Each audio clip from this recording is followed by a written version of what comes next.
mais em casa por ser um professor de universidade pública, e são duas coisas que me dão muito orgulho, ser professor e ser professor de universidade pública. E gostaria de morrer nessas duas funções. Eu vou falar a vocês brevemente, começo falando como historiador, ou seja, do ponto que nós estamos, e isto tem como objetivo situar onde eu quero chegar da metade em diante. Zygmunt Bauman, sociólogo polonês que mora hoje na Inglaterra, com quase 90 anos, homem de uma lucidez extraordinária. Acabei de entrevistá-lo. Zygmunt Bauman escreveu em dezenas de livros o conceito mundo líquido. Este conceito foi utilizado largamente na sua bibliografia para falar de um mundo sem forma, de um mundo de transição, de um mundo passageiro, um mundo onde não existem certezas muito definidas, um mundo onde bem e mal e valores ou outras questões são muito mais plásticas do que eram no passado. Recomendo a vocês, desde a sua obra seminal, Mal-Estar da Pós-Modernidade, até os mais recentes, quase todos com a palavra líquido no título. Primeiro passo deste mundo líquido é a existência de globalização, que eu digo aos meus alunos jovens que não acreditam nisso, que quando eu era criança não havia mamão papaya.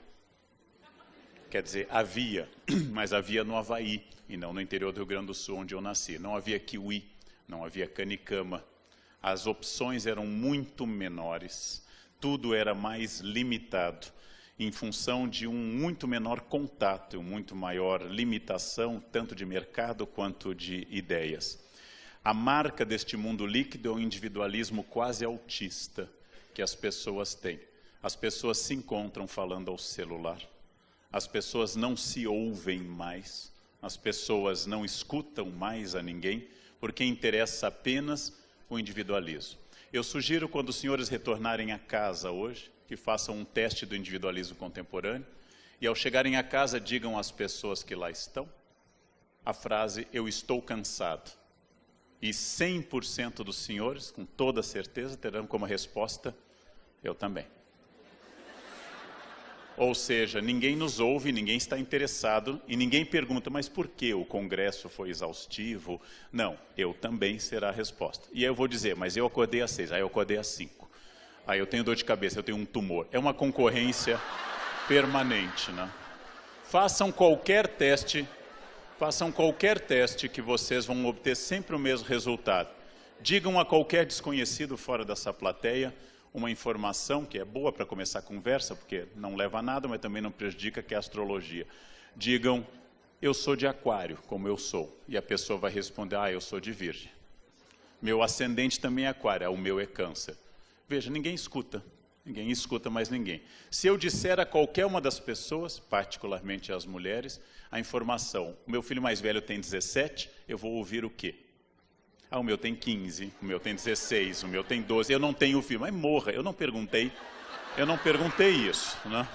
Mas ninguém escuta ninguém. Esse é o individualismo com programa, e o fato de que, em função deste mundo líquido não ser um mundo trágico, mas um mundo individual e de busca de felicidade, o Facebook, por exemplo, e outros, são registros de felicidade total. Todas as pessoas são absolutamente felizes.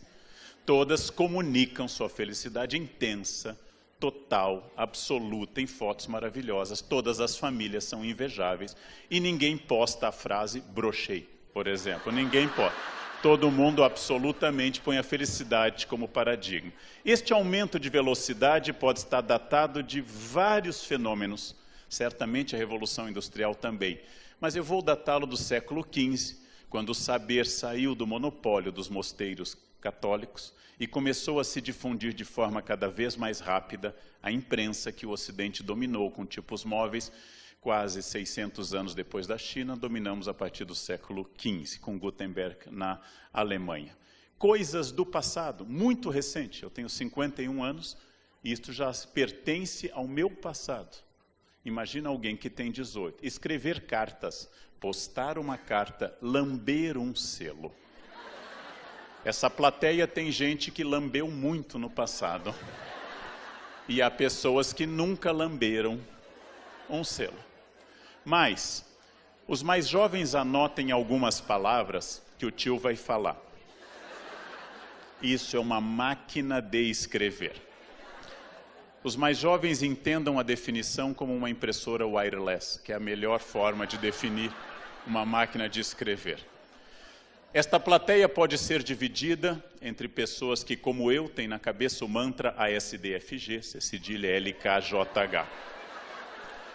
Quem tem diploma de datilografia... Não levante, gente. Não levantem a mão. Não se denunciem. Não se denunciem, gente. Sempre respondam a essas questões com uma reação bovina. Nunca se denuncie. Vocês sabem que máquina de escrever não dá tendinite, né? Porque faz isso. Os jovens não sabem o que eu estou fazendo. Eu estou... Mas tudo bem. A máquina de escrever, o mimeógrafo... Eu sou professor há 32 anos e metade deste tempo eu rodei provas a álcool pela manhã. O que explicava tantos colegas alcoólatras nas décadas anteriores. Eu estou introduzindo um tema muito importante. Eu tenho muitas habilidades como datilografar, como rodar provas no mimeógrafo, que são absolutamente inúteis. Não servem para nada. Eu sei discar números em aparelhos. Eu sei. Eu domino essa... E tenho duas técnicas, com o dedo e com a caneta também. Eu tenho duas técnicas. Eu sei fazer lâminas de retroprojetor. Aliás, eu fiz muitas, milhares, num retroprojetor. Eu sei procurar numa enciclopédia. Eu sei ordem alfabética. Eu sei copiar um artigo da Barça. Este mundo que me formou é um mundo absolutamente obsoleto. E esta é a novidade. A novidade do mundo líquido é que uma geração não se comunica mais tecnicamente com a outra. Eu vou trocar o celular e o vendedor me diz no shopping: este novo celular filma e fotografa ao mesmo tempo. E eu digo a ele: cite uma ocasião em que eu vá usar esse recurso. Filmar e fotografar ao mesmo tempo. E ele não sabe me explicar, mas o fato de ser uma novidade deve tornar desejável o objeto. Porque o vendedor é o vendedor de um mundo líquido. Dissolvemos as fronteiras, nós relativizamos valores e trabalhamos com incerteza. Minha avó, imigrante alemã do Rio Grande do Sul, tinha certezas absolutas de tudo. O que era uma boa carreira, Petrobras e Banco do Brasil. Ela tinha certeza o que era um bom casamento. Minha avó tinha certeza. E eu conto um exemplo muito importante para mim, porque mostra esse choque geracional. Quando eu voltei de um estudo no México, disse a minha avó, já bem idosa: avó, no México eles comem abacate com sal e pimenta. E minha avó disse: isso dá diarreia. E eu comentei com ela: avó, o Brasil é o único país do planeta Terra que come abacate com açúcar. Todos os outros comem com sal. Minha avó parou e pensou: então o mundo não sabe que dá diarreia, meu neto. Não importa o que eu dissesse a ela, ela era correta. Ela era correta. Minha avó tinha certezas.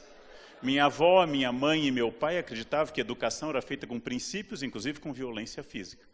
Apanhei como cachorro de rua, porque eles achavam que criança era chantilly, batendo cresce. Quanto mais bater, mais cresce. Não existia trauma naquela época. O trauma infantil foi inventado depois, em algum congresso pedagógico. A gente apanhava sem problema e na hora, não tinha trauma, né? Bem, essas transformações foram tão dinâmicas que nós perdemos as referências. Essa perda de referências leva muita gente, especialmente da minha idade, 50 anos para cima, a confundir o fim de um mundo, que é o mundo que me formou, com o fim do mundo. E essas duas preposições fazem toda a diferença. Quanto mais velho eu for, mais eu vou usar o sentimento de fim do mundo. Porque quando eu nasci, não havia máquina elétrica. Quando surgiu a Praxis 20, foi uma maravilha. Quando surgiu uma IBM com esferas, quando eu passei a colocar Errorex na máquina, quantas habilidades, gente. Eu sou um homem de outro mundo. Agora eu fui aos Estados Unidos para um projeto com escolas e descobri que as crianças da Nova Inglaterra são alfabetizadas em tablet e não dominam mais a caneta. E eu disse à professora, que era admirável essa ruptura, E uma colega minha disse, mas como é que elas vão fazer quando não tiverem tablet? E a professora, muito inteligente no ensino fundamental americano, disse, como a senhora quando não tem caneta, não escreve. Sem instrumento de escrita, ninguém escreve. Ou a caneta ou o tablet. Única vantagem é que se eu cair numa ilha, eu sei escrever na praia SOS. E essa criança vai ficar com o tablet tentando um sinal. Mas a hipótese de a gente cair junto numa ilha é pequena. É pequena. A dependência tecnológica é total. Como eu digo aos meus alunos, a minha geração, eu me formei nos anos finais do governo Figueiredo, a minha geração queria derrubar o sistema. E eles, se cai o sistema, eles não podem fazer mais nada, né? Sem sistema, eles não sabem o que fazer. Em todos os lugares. Não tem internet, não tem trabalho. Não tem trabalho. Eu dou conselhos antigos, vai organizar gavetas. Vai organizar gavetas, não é? Bem, a comunicação deve ser no mundo líquido muito rápido. Os jovens sabem, agora os mais velhos não vão entender. Isso é uma frase. Não, a gente também falou. Isso é uma frase. Imaginem Machado de Assis, nosso gênio, morto em 1908, lendo essa frase. Ele leria assim, não é língua portuguesa, mas o autor é um gaúcho, RS. Achim também, não tem. A linguagem está se tornando semita, ou seja, sem vogais, como o hebraico e o árabe. Estamos eliminando as vogais. Como vossa mercê no 19 se tornou você se tornou VC, em breve será apenas. Quanto mais dinâmica é a base tecnológica, mais a dinâmica é também a linguagem. Meu professor na França, Baudrillard, já falecido, disse essa frase que eu nunca esqueci numa aula. A revolução contemporânea é a incerteza. A do 18 foi a francesa, a do 20 é a incerteza. Nós não temos mais certeza de praticamente nada. As explicações passam muito rapidamente. Café, hoje, não apenas é recomendado, como café talvez ajude a curar Alzheimer. Um pouco de café diário ajuda a evitar Alzheimer. Eu dou uma outra receita em todos os lugares, gente. O que cura Alzheimer é pururuca. Se vocês comerem todos os dias, não chegarão à idade de desenvolver Alzheimer. O que provoca Alzheimer é vida saudável. Né? Comam torresmo diariamente, manhã, tarde e noite. Lá pelos 30 terão um ataque fulminante, sem nenhuma doença degenerativa. Morrerão no apogeu da banha e da idade. Né? Isso. Um pouquinho de chocolate amargo por dia ajuda a eliminar aquelas pequenas Lucianas Genros, aqueles radicais livres dentro de cada um de vocês. Né? A aspirina ajuda a evitar ataque cardíaco. Corridas são uma recomendação que começou na década de 60 e não parou. O século XIX não corria, nós passamos a correr. Se um homem do 19 fosse para o Ibirapuera, que só existe a partir de 54, perguntaria do que correm essas pessoas, quem os persegue, para onde vão? E o inventor dessa explicação, Dr. Cooper, veio a São Paulo e eu o assisti. E ele disse, não corram, isso desgasta muito as articulações, andem. Agora, ele me disse.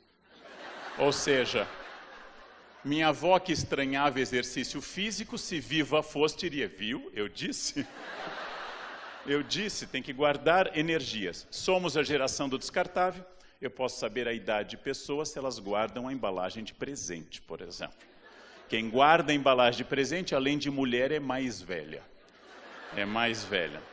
Somos uma geração em que uma das mais tradicionais expressões humanas, que é a religião, que é constitutiva das sociedades humanas desde o início, foi substituída pelo esoterismo, pela prática mágica, de pessoas que substituíram o sistema teológico unificador do mundo por práticas mágicas. Exemplo, vista uma cueca amarela para obter dinheiro no ano novo, ou vermelha para obter amor.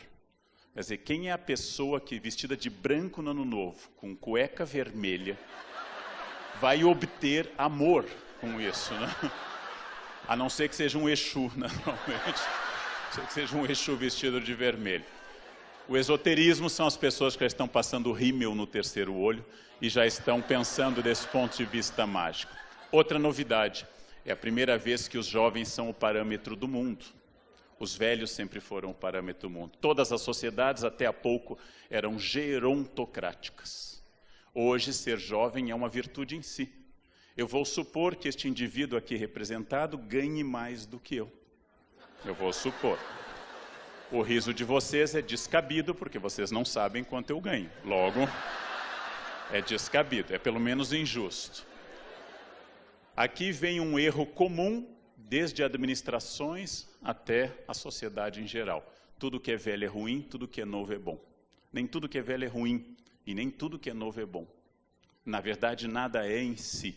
As coisas velhas podem ser boas e as coisas novas podem ser boas também. Saber essa distinção está só na base da nossa mudança, da nossa geron em grego é velho, kratos, poder.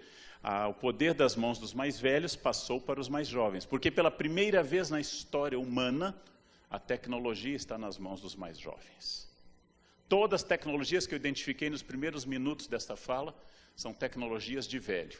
O fato de que eu compro um celular novo e quebro a cabeça semanas até poder usá-lo, e meu sobrinho de 12 anos olha, e através de um campo de aura magnética, ele já sabe tudo, é sinal de que há um gap geracional, visível naquele segundo de dúvida que os mais velhos têm antes de entrar numa escada rolante. É um sinal de idade.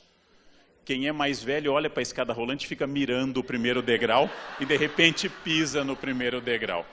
É sinal de que essa pessoa nasceu sem escada rolante e aprendeu depois com sotaque. A pessoa da esquerda é nosso segundo imperador, Pedro II, no ano da sua morte, 1891, ele morreu em Paris a 5 de fevereiro, com 67 anos.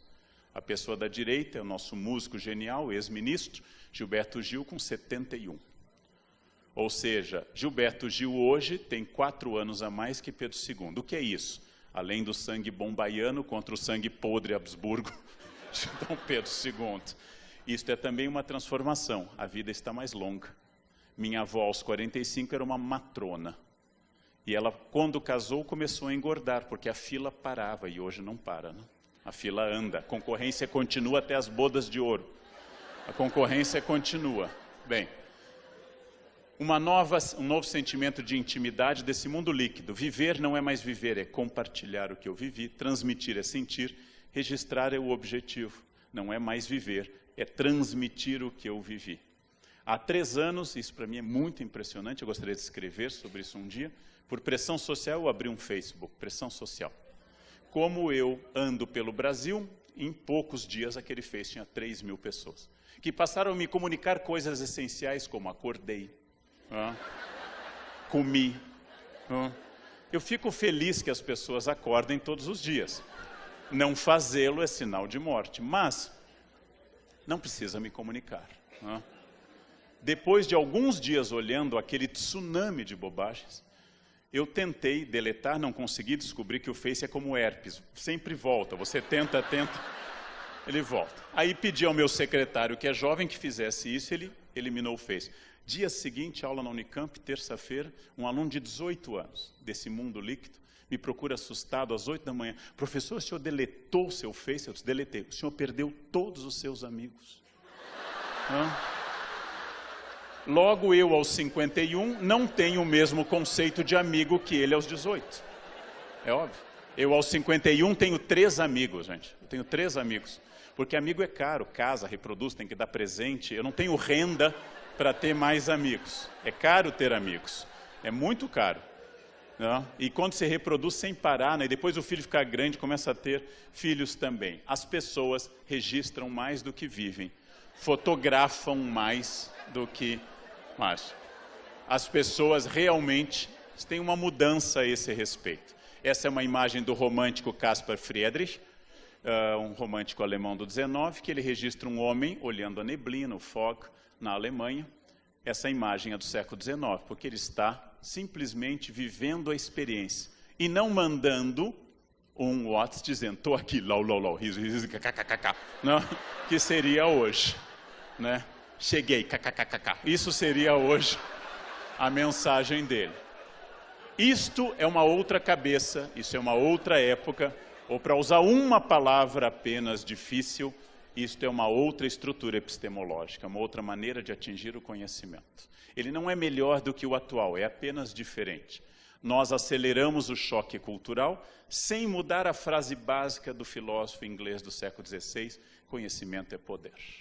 Francis Bacon, o popular Chico Toicinho, dizia no século XVI, conhecimento é poder. Isto não mudou no século XIX ou no XX, isso não mudou no Brasil de 2014 ou no Brasil de 1500. Conhecimento é poder. Isso continua sendo. E como fica a liderança, nosso foco nisso? O líder sempre foi tratado romanticamente como uma pessoa que dirigia as mudanças. Só que as mudanças estão mais rápidas do que os líderes. Todo líder é, por definição, datado, porque a mudança é muito mais rápida do que ele. A liderança incluía um saber técnico, ser líder era quem sabia mais, incluía um saber político pessoal, incluía intuição e esta palavra dificílima de definir, que se chama carisma. Eu defino apenas como oxigênio, é invisível, mas sua ausência é percebida imediatamente. Carisma é uma coisa bastante complicada. Líderes como Napoleão Bonaparte saíram do nada, eram outsider, fora do mainstream, e foram para o coração dos acontecimentos e levaram a França a um período histórico diferente. Líderes como Churchill, primeiro-ministro da Inglaterra 2 vezes, entre 40 e 45, e entre 51 e 55, ele se transformou no homem que tomou uma decisão que era não negociar com os nazistas, no momento que a lógica mandava negociar com os nazistas. Estes eram líderes que pensavam diferente da média e fizeram isso. Eles, nos 2 casos, cruzavam o momento, Revolução Francesa e Segunda Guerra, com a sua capacidade, e ambos erraram bastante. Napoleão errou muito no início da carreira no Egito, e Churchill errou muito na Marinha, durante e após a Primeira Guerra Mundial.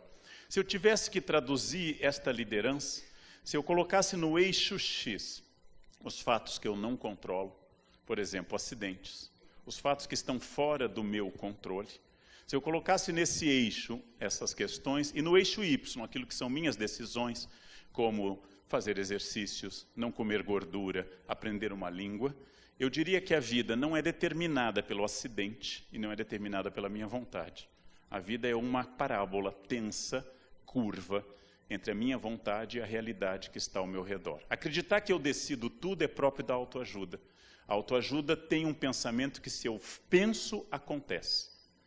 Em filosofia e em psicologia, alguém achar que eu penso e acontece é próprio de crianças e esquizofrênicos.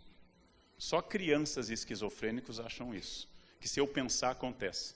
Eu tenho vontade de convidar uma autora famosa de autoajuda, a autora do Segredo, e levá-la a um prédio alto e empurrá-la. Agora pensa que você pode voar, mas pensa firme, pensa decididamente, que aí você vai conseguir. Nem sempre o que eu penso acontece. O que produz, ou pode produzir, é a ação e não o pensamento. Mas também eu não sou totalmente escravo das coisas que acontecem. Exatamente o que no século XVI Maquiavel dizia no Príncipe, que todos os líderes são uma conjugação de fortuna, fatos aleatórios, com virtude, capacidade técnica das pessoas de terem habilidades. Este é um cruzamento permanente. A liderança não é uma questão de sorte, e na liderança não pode se basear apenas em capacidade. Porque uma coisa é você ser líder num momento X e no momento Y. Mas saber combinar fortuna e virtude, se vocês quiserem, leiam apenas o capítulo 18 do Príncipe, onde Maquiavel define a nova política moderna, uma política baseada em relações de poder, distingue o líder, aquele que faz parte da fortuna também, do organizador de tarefas, que não é um líder, é apenas um coordenador de tarefas. É o caso da noção tradicional militar de estratégia. Estratégia é uma palavra que vem do grego para indicar alguém que no exército prevê as funções e as atividades seguintes. Estratego era aquele que imaginava que a cavalaria do inimigo podia atacar pela esquerda. Se ele fosse um bom estratego, como é um bom goleiro, ele tem que intuir para que lado vai a bola. E graças a isso, ele é um termo militar que pensava que a racionalidade estava inteiramente ao alcance das pessoas. Não há nada que eu possa fazer que prevê o futuro. Não há nada que eu possa fazer que preveja o futuro. O futuro é inalcançável para todos nós. O que eu posso é aumentar a virtude para enfrentar a fortuna. Ou seja, eu não sei o que vai acontecer. Eu não posso prever isso. Mas a estratégia contemporânea se baseia nisso, que com variáveis o resultado é racional e possível de ser controlado. O resultado não é racional, é impossível de ser controlado, mas uma boa estratégia ajuda a aproximar aquela parábola que eu mostrei do meu objetivo. Só que para isso o líder tem que aprender a refazer diariamente, quase que diariamente, tudo isso. Essa imagem feita por uma escultora norte-americana, que é o homem, o self-made man, é um homem se esculpindo, é a resposta clássica da cultura norte-americana capitalista, a resposta liberal, que o indivíduo decide tudo sobre si. O indivíduo faz o que ele quer. O indivíduo é dono da sua história. Seria bom que assim fosse. Bom, quem acredita nisso está próximo da crença liberal. Em casos muito simples, como esta moça fumando ao lado da bomba de abastecimento de combustível, nós estamos diante de uma crônica de uma morte anunciada, ou seja, uma idiotice imediata, que vai levar a um efeito imediato. Tudo isso é possível dizer que eu controlo os resultados. Em casos complexos, é muito difícil imaginar uma coisa dessa, porque indica-se um caminho que não ocorre sempre. As ideias de sorte, de azar, destino, Deus, karma, empreendedorismo são respostas históricas. Sociedades fatalistas como a medieval, sociedades fatalistas como a indiana religiosa, acreditam que todas essas questões são absolutamente controláveis pelo destino prévio. Sociedades capitalistas liberais acreditam na força do indivíduo, que é o tema dominante deste momento. Na verdade, havia um sistema de liderança e de condução de vida baseado na ideia de que o líder era ordeiro, fleumático, ou seja, tranquilo, e trabalhava com sistema. O bom líder era muito organizado. Os novos valores incluem questões que não eram trabalhadas antes. Paixão. Uma das questões que nós precisamos trabalhar muito no serviço público. Paixão. Ou seja, saber e transmitir às pessoas que aquela é uma função importante. Ser proativo no sentido de ser antecipador de questões, de propor, ser criativo. E aí uma confusão que eu vivo atacando em palestras. As empresas pedem para a gente desenvolver empreendedorismo. Ora, uma pessoa empreendedora, a primeira coisa que ela faz é sair da empresa. As pessoas confundem fidelidade à empresa com empreendedorismo. Na verdade, elas querem que a gente ensine as pessoas a serem mais fiéis à empresa do que empreendedores. Os grandes empreendedores são autônomos, não seguem a CLT e não seguem nada que seja muito tradicional. A liderança hoje envolve mais intuição no passado, porque ela envolve uma capacidade de dialogar mais forte para nós, o serviço público, porque nós temos que dialogar com pessoas que às vezes têm que fazer uma tarefa e são estáveis, ou seja, que não dialogam com o meu CNPJ, dialogam politicamente com o meu carisma. E uma coisa muito nova, e que eu considero hoje uma das chaves da ação em qualquer serviço, a capacidade de resistir às pequenas crises, a resiliência. Porque me ensinou um engenheiro de uma empresa que eu dei uma palestra, que uma plataforma não cai por causa de grandes ondas, ela cai por causa das marolas diárias. Os casamentos terminam mais por causa da pasta de dente apertada errada, ou da tampa do vaso, ou da toalha em cima da mesa, do que pelas grandes traições. As pequenas são mais difíceis. Os homens, em particular, têm muita dificuldade com as pequenas coisas. Homem gripado chega a mancar, né? Que é as pequenas crises destroem. As mulheres enfrentam muito bem as grandes dores. Os homens enfrentam muito mal as pequenas dores. E o conhecimento, que voltando a Francis Bacon, nunca se extinguiu. Alguém que está numa função de líder, função pública ou privada, é alguém que conhece essa função, que sabe as suas implicações, que se renova nessas explicações. O novo líder tem mais capacidade de ouvir do que no passado. Hoje a liderança é mais sociológica do que individual, mais coletiva do que romântica, centrada apenas no indivíduo. Isto é fundamental, saber ouvir. Saber ouvir é fundamental porque ninguém mais ouve. Ninguém mais ouve ninguém. Absolutamente ninguém. E numa economia globalizada, integrar informações. Saber que as questões me atingem imediatamente. Que questões muito variadas me atingem. É muito mais difícil hoje dar aula, gerenciar um sistema, ter um departamento sob seu controle do que há 50 anos. É a única coisa que eu reclamo na minha profissão. Eu fui aluno numa época que o professor tinha toda a razão. e sou agora professor, numa época que o aluno tem toda a razão. Eu nunca peguei um momento bom nesse meio tempo. Eu queria ter sido professor há 50 anos e aluno agora. Eu só peguei o lado ruim dessas coisas. Há gente que acha que ser líder é estudar muitos cases. Quem estuda muitos cases torna-se dominador de cases, porque os cases nunca se repetem. Isso é muito importante dizer, que se repetissem, todos os médicos seriam bons ao estudar os cases da medicina. O problema é que o humano é infinitamente variado. O estudo, é claro, produz repertório. No século XXI, há um cruzamento do modelo clássico de liderança, romântica, carismática, com o perfil da técnica administrativa. E fazer este equilíbrio é muito difícil. É muito difícil liderar hoje, no mundo líquido. Era mais fácil antes. Eu vou recomendar, para encerrar, um filme que me fez achar que o Leonardo DiCaprio era um bom ator, que até então eu não achava. Eu tinha horror dele, desde o Titanic eu criei uma birra dele, eu tinha vontade que ele afundasse naquele navio o tempo todo. Acabou morrendo congelado, já é alguma coisa.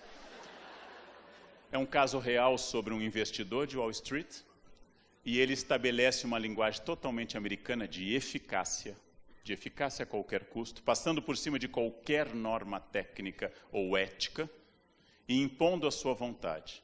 Vocês precisam assistir esse filme nas partes motivacionais para a equipe. São brilhantes. Tal como o demônio, ele é muito sedutor. Satanás não nos seduz, segundo a tradição teológica católica, pelo mal, seduz pelo bem. Come esse quindim, você já se esforçou tanto, só esse quindinzinho. Satanás nunca diz a vocês como o quindim que você vai engordar. Não, você já andou na esteira, agora você tem direito a esse brigadeiro. É isso, bebe, mas eu bebi ontem, mas você merece. Você trabalhou bastante, é assim que funciona o mal, irmãos. Isso aqui é o poder absolutamente sedutor da liderança sem ética.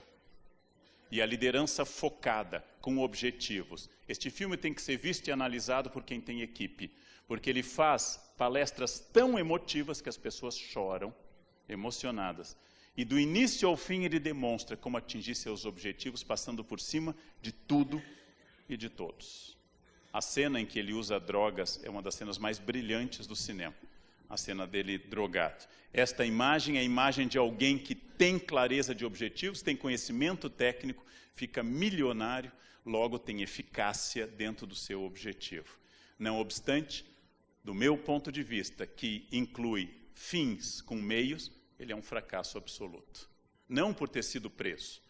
A maior parte dos criminosos não está na cadeia, pelo menos nos Estados Unidos, ao contrário do Brasil, não, pelo menos nos Estados Unidos. Mas é exatamente porque ele fez da sua vida uma máquina de triturar todo mundo e a ele mesmo. E ao final ele não é nem feliz, nem produz felicidade e nem produz ação ao seu redor que socialmente seja significativo. Logo, é uma utilização errada da liderança. Isso é muito importante para pensar no Brasil de hoje, onde a norma do poder a qualquer custo é uma norma. Ou seja, que não há mais pensamento político. Eu deixo a vocês, para encerrar, que o nosso tempo é muito curto, um e-mail, e peço pelo amor de Deus, que ouvendo uma dúvida ou uma crítica, vocês mandem. Mas correntes, PowerPoints, mensagens, fotos, etc., por favor, eu respondo com uma coleção de fotos de 100 megas para o e-mail de vocês, fotos de família pesadíssimas que levam semanas para entrar no computador. Não? É para se poder estabelecer uma comunicação próxima. Nosso tempo é muito curto, agradeço a atenção de vocês nessa tarde aqui em São Paulo. Muito obrigado.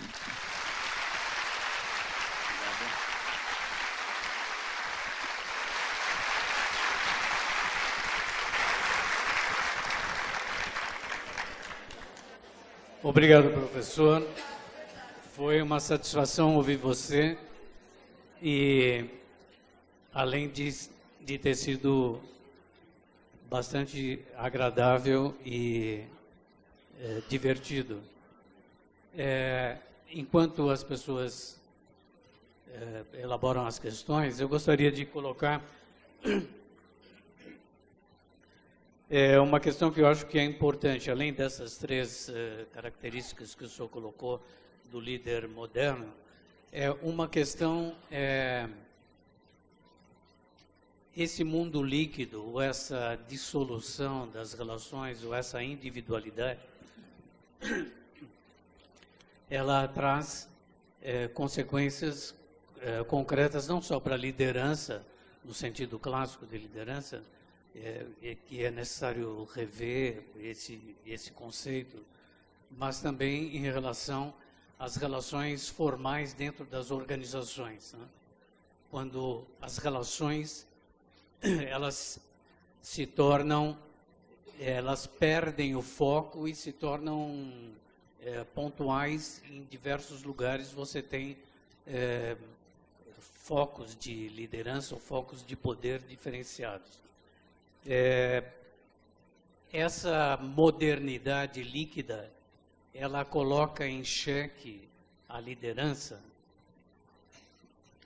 E também outra questão, o líder hoje, ou o chefe hoje, ou quem tem a autoridade formal hoje, não seria muito mais responsável pela abertura do espaço, pela garantia do espaço para que as pessoas possam se desenvolver e se realizar, do que ele determinar os caminhos ou determinar para onde as pessoas devem ir? Acho que são questões muito importantes, agradeço. Acho que é mais difícil ser líder hoje, porque envolve conhecimentos, inclusive de psicologia. Na minha experiência, que fui chefe de departamento, coordenador de pós, e no passado diretor de escola, o chefe, em essência, é alguém que sabe administrar narcisos da equipe. Ou seja, sabe administrar o orgulho da equipe. Essa é uma habilidade psicologizante indispensável hoje. O chefe é um exemplo indireto. O chefe precisa ser o primeiro exemplo de tudo. Conhecimento continua sendo poder. E saber administrar essas questões hoje é muito mais complexo e tal mais desafiador, porque enfrentamos um mar muito mais turbulento nos dias de hoje. As convicções que eu tinha há 32 anos, quando eu comecei a dar aula, eu não tenho mais. Neste mundo líquido, esta oscilação, ela é muito grande, mas é preciso dizer aos subordinados, aos colegas, aos superiores, que o que era certo em 1600 continua certo em 2014, que roubar continua errado em qualquer época, porque ele inviabiliza a vida social. Não porque exista, como as freiras do meu colégio botaram no banheiro a frase Deus te vê, né?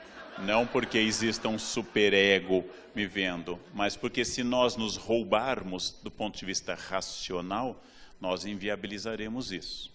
Eu conversei com os manifestantes na Paulista, porque eu passava e vi um cartaz a favor da ditadura, e eu, professor, me dei ao trabalho de conversar com essa pessoa. E disse a ele, você está se manifestando a sua indignação, que é o seu direito, está defendendo a volta à ditadura, está botando a sua ideia, você está trazendo a sua contestação e você está pedindo um sistema onde você não possa colocar a sua ideia, nem trazer a sua contestação. Como é possível essa contradição? Você está pedindo por um governo que cale a sua boca, abrindo a sua boca. Se você é a favor de calar a boca, comece agora calando, né? E não espere para o governo seguinte. É difícil dizer isso para as pessoas, né? Em geral, os jovens, obrigado, os jovens não viveram a ditadura. Eu sou um pouco mais compreensivo como professor com os jovens. Costumo mostrar a foto do Herzog para lembrar as pessoas dessas questões. É muito mais difícil ser líder hoje, é muito mais complicado, envolve muito mais habilidade e, apesar de ser alguém que escuta os outros, é alguém que tem que ter uma ideia clara. E faz muita diferença ter ideias claras e implementá-las. Só que tudo que vocês implementarem na reunião de segunda-feira, terça tem que começar do zero. Isso a liderança funciona um pouco como cistite, vai pingando, lentamente, não é de uma vez só. E depois de muito tempo ela funciona. Eu já consolei muita gente em reunião que se desespera com essa lentidão. Somos lentos. A humanidade é lenta. E produzir uma mudança é também muito lento. Obrigado, professor. Temos aqui duas questões. Uma diz, é do Otávio. Ele diz o seguinte, Qual destas qualificações é mais apropriada para o líder no serviço público? O líder que se renova ou o líder que se autoanula e descentraliza a liderança? Uma outra questão que não tem aqui de quem é, mas diz o seguinte: estamos vivendo sérios problemas com a nova geração de líderes que assumiram o nosso departamento. Não sabemos como lidar com isso. Por isso que não botaram o nome.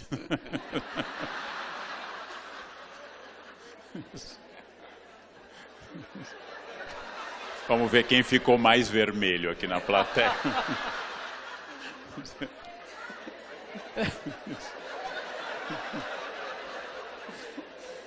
Pois não sabemos combater o fato de que eles não nos ouvem. Não nos ouvem.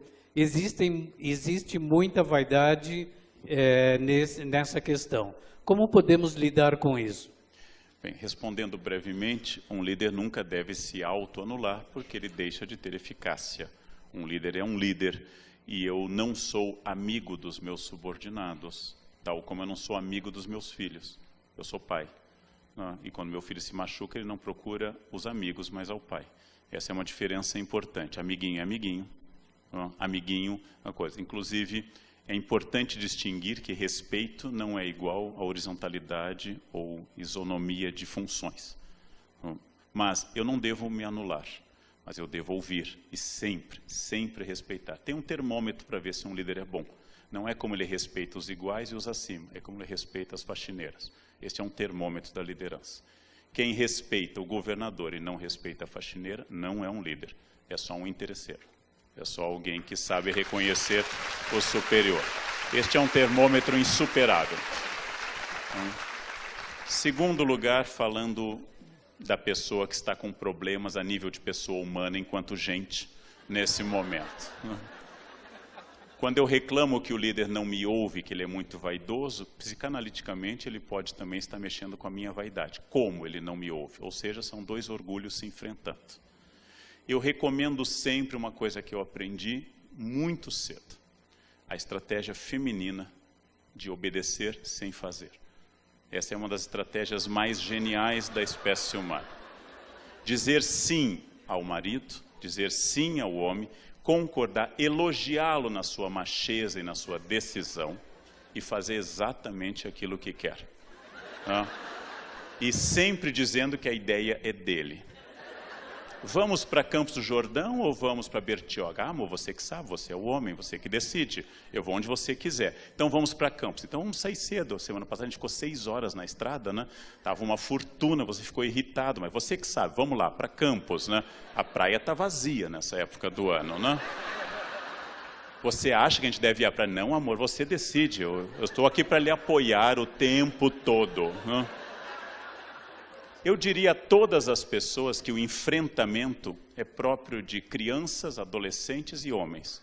E a negociação permanente é própria de mulheres. E esta é uma habilidade enorme. Então, diante de um chefe, lembre, em primeiro lugar, como dizem os taxistas, tudo é passageiro. Tudo é absolutamente passageiro.